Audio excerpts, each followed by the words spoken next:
Nama saya Syaifah Zalina binti Syed Ali. Saya duduk dekat Shah Alam.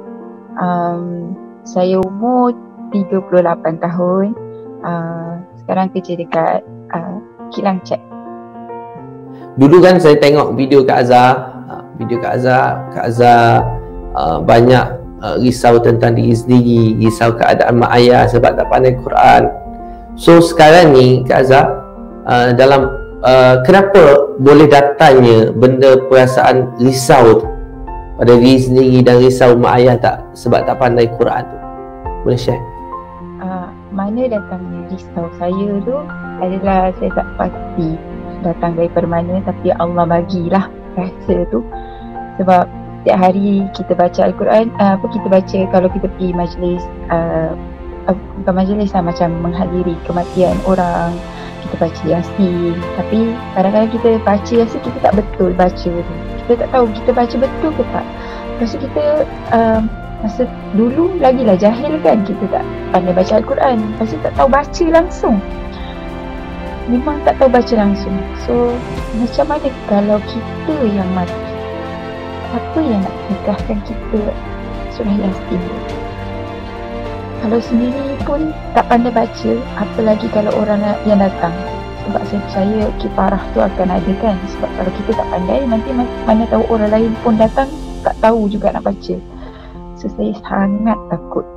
Dan bila banyak dengar ceramah, bila orang tak pandai baca Al-Quran, dia akan kubur jadi sempit sampai berlaganya tulang rusuk kita. Tu saya jadi takut. Benda-benda yang macam tu menyebabkan saya jadi takut. Lagi menyebabkan lagi takut tu bila kita tengok mak ayah kita kurang ilmu agama, kurang segala-galanya. Saya tak naklah membuka ayat mereka. So saya jadi takut. Takkan saya nak biarkan mereka tu duduk dalam sana dalam keadaan susah.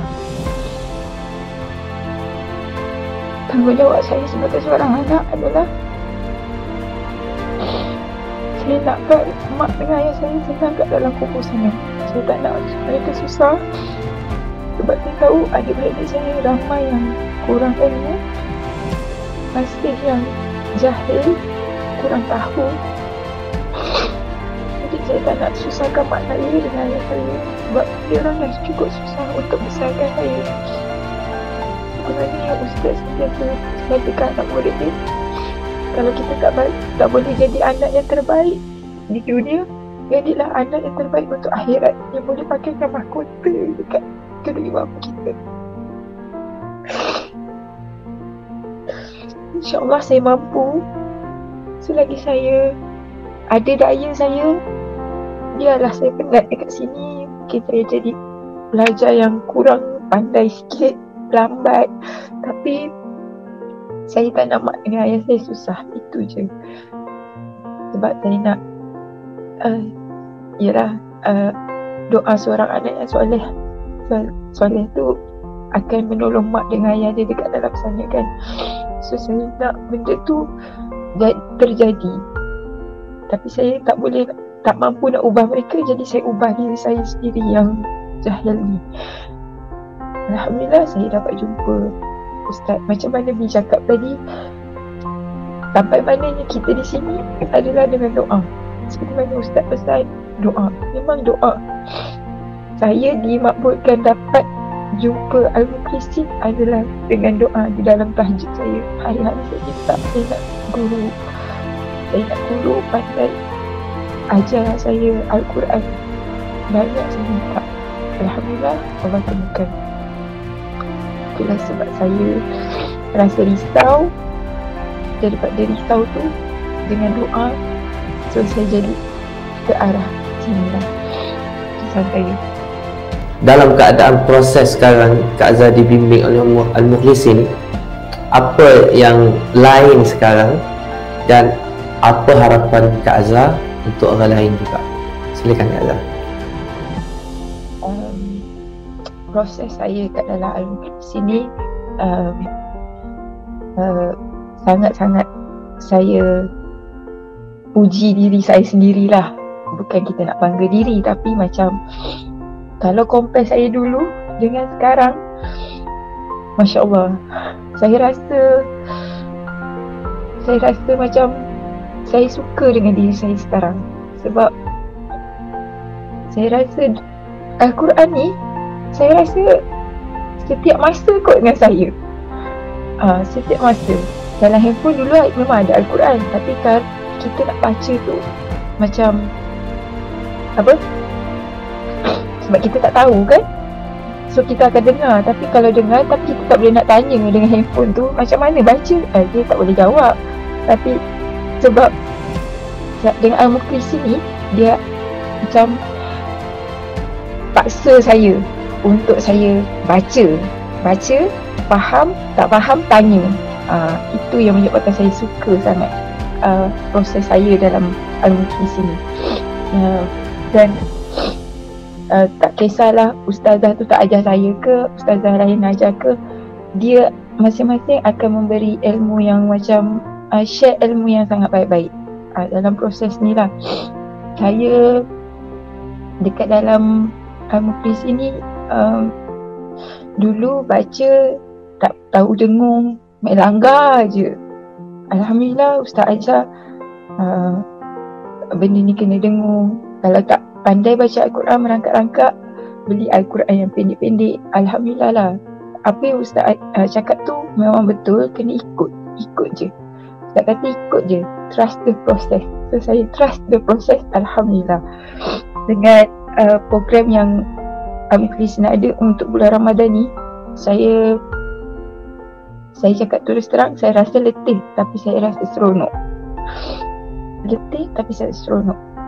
Seronok dia sebab saya rasa macam walaupun saya ada kerja, anak nak kena ambil anak sekolah, dalam kereta pun dalam kereta lah, saya letakkan handphone tu, sambil-sambil saya letak Al-Quran kat sebelah.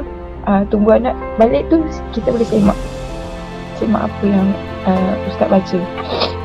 Jadi cakap terus terang, saya memang orang yang tak pandai baca Al-Quran, merangkak teruk sangat. Tapi Alhamdulillah ustaz baca laju macam mana pun. Hari pertama Allah lajunya, hari kedua kejar sikit. Hari ketiga walaupun laju, kita boleh nampak bentuk ayat tu, huruf tu, walaupun bergulung-gulung, mata kita dah macam berpinau-pinau tengok huruf, tapi sikit-sikit demi sikit Allah bagi rasa tu, rasa untuk baca. Ini bunyi dia macam mana, macam majareha. Kalau kita jumpa diamond tu, kita tak akan tahu. Saya memang cakap terus terang, saya memang tak tahu. Lepas tu kalau kita dulu saya jumpa sujud sejadah tu, saya memang tak pernah sujud. Saya tak tahu kena sujud. Tapi Alhamdulillah dengan ustaz, lepas baca ayat tu, okay, jom kita sama-sama sujud.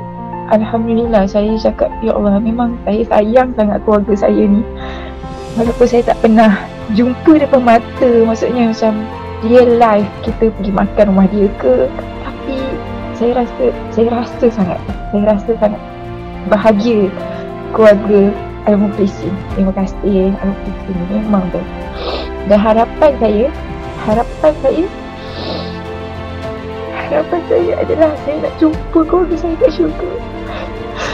Saya nak keluarga ni tolong saya kalau saya kat neraka. Tolong panggil nama saya, cari saya. Sebab saya tahu saya banyak sangat dosa dengan Allah. Saya takut. Walaupun saya pandai baca, saya takut dosa tu. Dosa saya terlalu besar. Sangat takut. Saya tahu rahmat Allah tu sangat luas.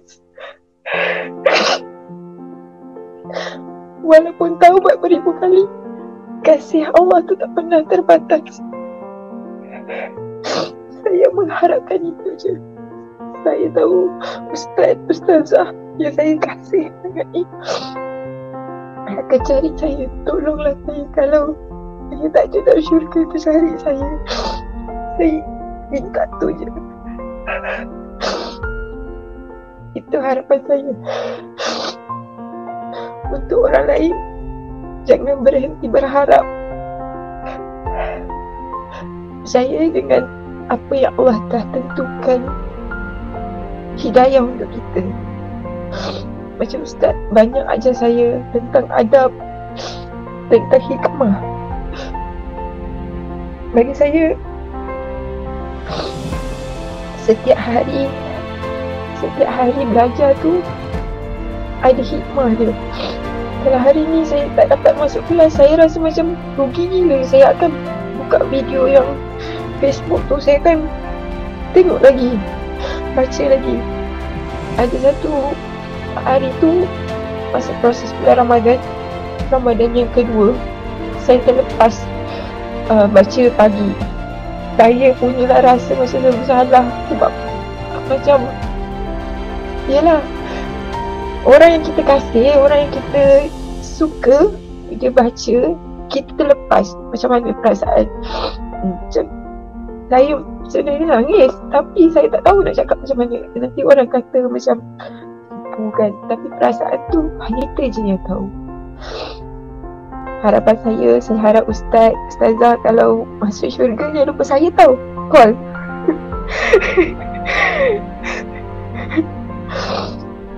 Ustaz, saya nak cakap satu perkara. Saya nak ucap terima kasih banyak-banyak.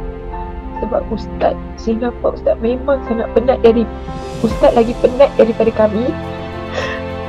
Terkejar-kejar, korbankan masa Ustaz. Saya hargai sangat-sangat. Saya nak cakap apa? Semoga Allah jaga Ustaz, keluarga Ustaz, keluarga Al-Mukhlisin semua sekali. Sebab tahun ni saya cakap terus terang, Ramadan saya sangat berbeza sebelum ini. Kalau dulu Ramadan saya sibuk nak pergi shopping, tapi tahun ni Ramadan saya, walaupun saya nak pergi pasar, pukul 12 saya dah balik rumah. Saya pastikan sampai rumah sebab saya nak duduk dengan keluarga saya. Walaupun saya tak sempat, dekat jalan ke kat mana saya tunggu beratur dengan orang, saya dengan Ustaz dekat handphone masih still lagi baca Al-Quran. Walaupun kita tahu kita lemah terangkat kat mana, itu memang saya salute Ustaz. Sebab walaupun penat, still lagi berkorban untuk kami. Terima kasih banyak-banyak saya nak ucapkan. Saya besar hati sangat-sangat. Saya terima kasih sebab ya Allah, saya tak tahu nak cakap untuk saya sangat berhati sebab saya tak pernah lagi baca Al-Quran sampai ke juz 21. Biasanya sampai surah Al-Ma'idah, surah Al-Ma'idah, sampai situ je dah start malas. Lepas tu dah tak nak baca. Alhamdulillah memang saya ada keluarga, kali ni saya tak akan lepaskan keluarga saya. Terima kasih Ustaz. Assalamualaikum. Itulah di antara program yang kita lakukan. Semua program Allah izin. Kenapa Allah izin? Sebab kita doa. Apa yang kita doa? Kita nak dapat cinta ilmu, cinta Quran, cinta Allah dan cinta Nabi Muhammad sallallahu alaihi wasallam. Insya-Allah. Terima kasih Kak Azhar. Insya-Allah kita jumpa lagi.